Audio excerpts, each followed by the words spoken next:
Kijk, uiteindelijk zijn we natuurlijk altijd wel een beetje bezig met campagne voeren.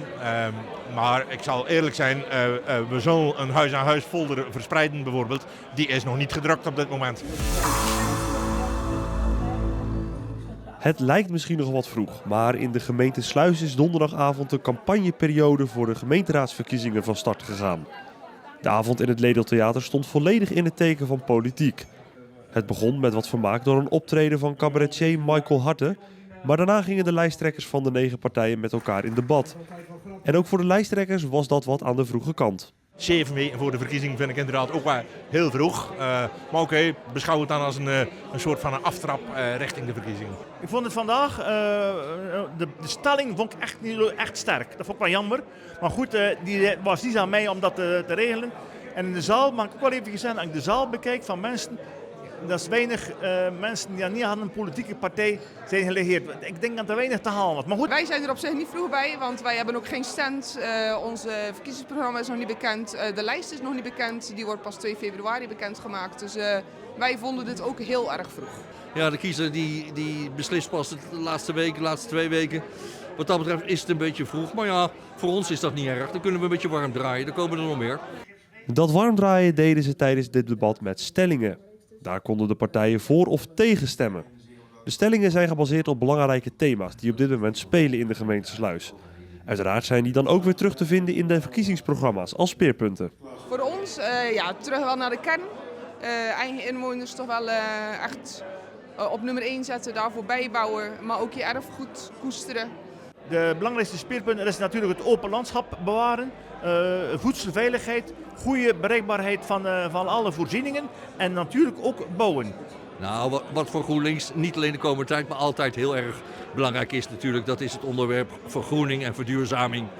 Kijk, in de huidige wereld, zeg maar, die gewoon in brand staat, denken wij dat mensen behoefte hebben aan een veilige haven, aan een veilig thuis. En een thuis is voor ons een fijne woning, een betaalbare woning in een aantrekkelijke groene omgeving, met goede voorziening, goede zorg, betaalbaar, bereikbaar, toegankelijk, beschikbaar en dichtbij voor iedereen. Opvallend is dat in de gemeente Sluis, tegen de landelijke trend in, GroenLinks en PvdA niet samengaan als één partij. Al was die keuze niet makkelijk, bevestigen ook Beiersbergen en Evers. Nou, dat is natuurlijk wel een hoofdbreker geweest. In deze gemeente was het natuurlijk de Partij van de Arbeid en GroenLinks zaten allebei al in de gemeenteraad. De Partij van de Arbeid is ook een stuk groter hier dan GroenLinks. Daar zitten nog steeds wel wat cultuurverschillen.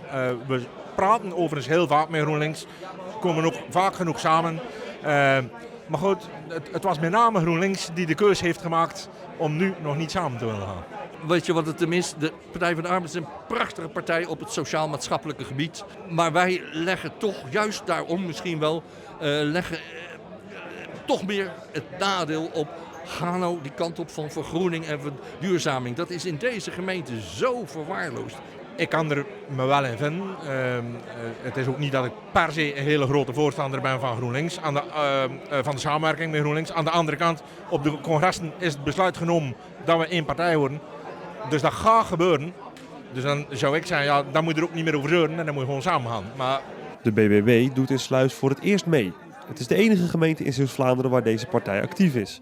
Voor Kwaak, die nu op zichzelf in de raad zit voor lijst Kwaak, een uitdaging om vanaf 0 te beginnen. We hebben die partij moeten oprichten, we hebben een heleboel papieren moeten invullen. We hebben mensen moeten krijgen die dan ook achter de standpunten staan en achter de ideeën staan. We hebben een partijprogramma moeten schrijven. Het is best wel hard aan het trekken om toch een zetel of misschien hopelijk 2 zetels binnen te halen. Maar we hebben een goede vertrouwen in de mensen. Als laatst nog even terug naar de PvdA. Zij stapte in eind 2023 uit de coalitie, maar sluiten een terugkeer zeker niet uit. Ja, als we voldoende steun krijgen van de kiezers en voldoende zetels en we kunnen fatsoenlijke afspraken maken in een coalitie, dan doen we weer mee. Dat hebben we 4 jaar geleden ook gedaan, alleen halverwege is het spaak gelopen. Op 18 maart zijn de gemeenteraadsverkiezingen, dus als je er nog niet uit bent, dan heb je nog even de tijd.